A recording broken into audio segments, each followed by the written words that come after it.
Between 1941 and 1945, the U.S. spent $296 billion on expenditures related to World War II.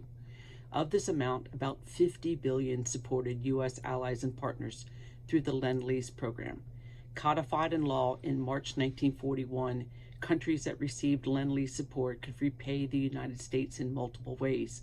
Most countries repaid their Lend-Lease loans through fund transfers after the war, but about $8 billion was repaid through a subset of Lend-Lease called reverse Lend-Lease. Reverse Lend-Lease could include providing natural resources to the U.S., supporting U.S. military operations by allowing access to bases, ports, and airfields, or housing and feeding forward deployed U.S. troops. Only two African countries signed separate Lend-Lease agreements with the U.S., Liberia and Ethiopia. Other African countries like the Gold Coast, now called Ghana, Egypt, and South of Africa participated in Lend-Lease and reverse Lend-Lease under the umbrella of their colonial powers. Liberia received more than $24 million in Lend-Lease. U.S. entities, both commercial companies and government organizations, constructed, controlled, maintained, and secured a major deepwater port, airfields, hundreds of miles of roads, and other infrastructure projects as part of this Lend-Lease. While Liberia's Lend-Lease loan amount was insignificant compared to countries like the United Kingdom and the Soviet Union, the West African country repaid all of its debt through reverse Lend-Lease, both during and for many years after the war, as it took until the 1970s for Liberia to repay it. Liberia's reverse Lend-Lease included providing natural rubber to the U.S., but a U.S. company controlled this commodity, therefore controlled the nation's economy. This included allowing the U.S. and other allies to use its main port and airfields to support global operations even after the war was over. But a U.S. company controlled the port until the early 1950s, and a different U.S. company controlled the nation's primary airport until 1985. So U.S. entities controlled Liberia's key infrastructure. While both U.S. and Liberia benefited from the relationship built using Lend-Lease and reverse Lend-Lease during World War II and maintained afterwards, the scales always tipped towards the United States, diplomatically, militarily, and economically. This paper highlights the U.S. and Liberian relationship from World War II until 1963, ending before Liberian President William Tubman changed national processes to build equality in his country starting in 1964. Before World War II, the U.S.-Liberian relationship was a comprehensive and complicated one. While not a colony of the U.S., considering the nation's beginnings, in many ways the U.S. served as Liberia's protector. However, after the U.S. Congress refused to support a loan requested by the Liberian government in 1922, it strained the relationship to the point of collapse. The diplomatic and economic relationship improved after the government of Liberia signed a long-term contract for natural rubber with U.S.-based Firestone Rubber Company in 1926. Initially, Liberia claimed neutrality in World War II, in part because it had a close trading relationship with Germany. When Liberia finally declared war on Germany in 1944, it was after years of pressure from the U.S. and the United Kingdom. However, even before the U.S. or Liberia entered the war, U.S. entities took advantage of the location and natural resources of this West African country. Sources of natural rubber in Africa took on even greater significance after Japan conquered territories with this resource in Asia. Liberia was seen as important because of its strategic location on the West African coast and because of Firestone's rubber plantation. U.S.-based Pan American Airways built a seaplane base in northern Liberia in 1941 using U.S. government funding. Firestone Rubber built a large modern airfield called Roberts Field closer to its rubber plantations in 1942, also using U.S. government funding. No U.S. entity told the Liberian government that these air bases were built for military use until late 1941, when U.S. diplomats said that it was necessary to protect Liberia. In March 1942, the senior U.S. diplomat in Liberia requested Lend-Lease funding and support for that country.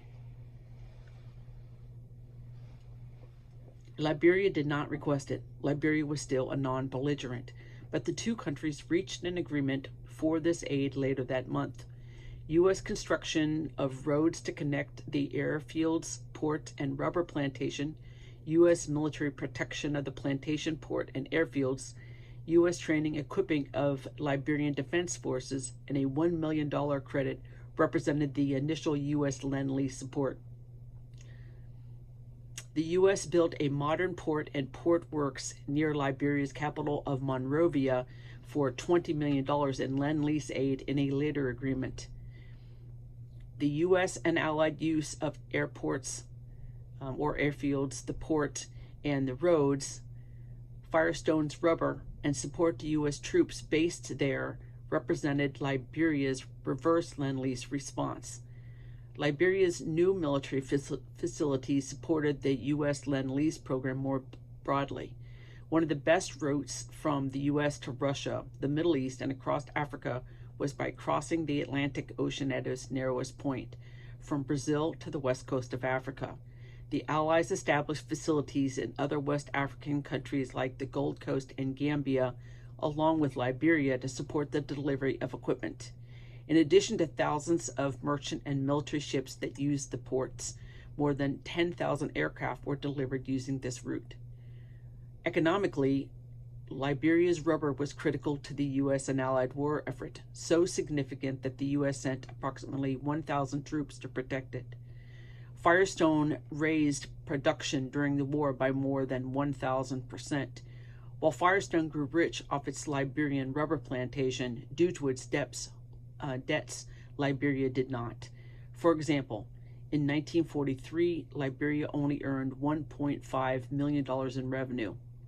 Approximately 5,000 U.S. troops were stationed in Liberia. Some maintained aircraft, some ran the port, some provided security, and some provided direct military support to Liberia's defense forces, which grew from 600 troops in 1942 to 2,500 troops by 1944. Additionally, thousands more U.S. personnel traveled through Liberia to support global operations. Liberia supported these troops. By the end of the war, the U.S. controlled much of Liberia, from the military to the economy to key infrastructure. The U.S. maintained a presence in Liberia after the war because the U.S. wanted to keep an ally in the region. A 1951 State Department policy paper about the goals of the U.S. relationship in Liberia, two of the three stated objectives emphasized U.S. assistance to Liberia, while the third focused on the U.S. maintaining its positions in Liberia, including stopping foreign intervention. Liberia's post-war economy remained tied to Firestone's rubber plantation. It made up 91% of Liberia's exports and half of the government's income by 1951. Liberia's strategic location that made it a key ally during the war kept it militarily significant in the post-war era as the world polarized during the Cold War. By the late 1940s, U.S. State Department officials believed that if the U.S. did not support Liberia, another country like the Soviet Union would. To combat this, the U.S. government negotiated for Pan American Airways to resume management of Roberts Field in 1949, a role it maintained until 1985. The U.S. also agreed to expand support to Liberian armed forces after defense agreements were signed in 1951. The U.S. military mission in Liberia, or UNMIL, was established to meet this requirement. As part of Liberia's reverse Lend-Lease repayment, the U.S. military and other government entities used Liberian bases, airfields, and the port to support Cold War activities through the 1950s and 1960s. These programs included intelligence collection and psychological operations targeting African and Middle Eastern countries, and a communication station which supported diplomatic and strategic operations. When Liberian President William Tubman proposed his open door policy in 1944, the U.S. government wanted to support him because of the U.S. policy goals towards that nation. With an infusion of foreign investment beyond Firestone in the early 1950s, Liberia's economy exploded, becoming the second fastest growing in the world between 1954 and 1960. Tubman finally paid off the 1926 loan, but was still unable to repay Lend-Lease in full. By October 1960, Tubman joined the growing number of voices complaining about the disparity in the relationship between his country and the U.S. He articulated his frustration during a meeting with a Deputy Undersecretary of State. One of his primary concerns was that the U.S. insisted that Liberia pay back Lend-Lease investments on military facilities, even though Liberia allowed U.S. forces to use them during the war. In conclusion, Liberia did not request Lend-Lease support from the U.S. during World War II, but because the U.S. needed support from the strategically located country, the U.S. government offered Liberia millions of dollars of Lend-Lease in the form of modern infrastructure and training for its defense forces. Liberia repaid this debt through reverse Lend-Lease, including allowing U.S. and Allied use of that same infrastructure and providing natural rubber. The U.S. and Liberian governments kept many of the World War II programs going after the war because the U.S. wanted to keep them. The U.S. used Liberia's inability to repay its Lend-Lease loans to maintain control of the country. While both countries benefited from the relationship, the benefits were weighed towards the United States, leaving a lasting legacy that impacted the two countries long after the war.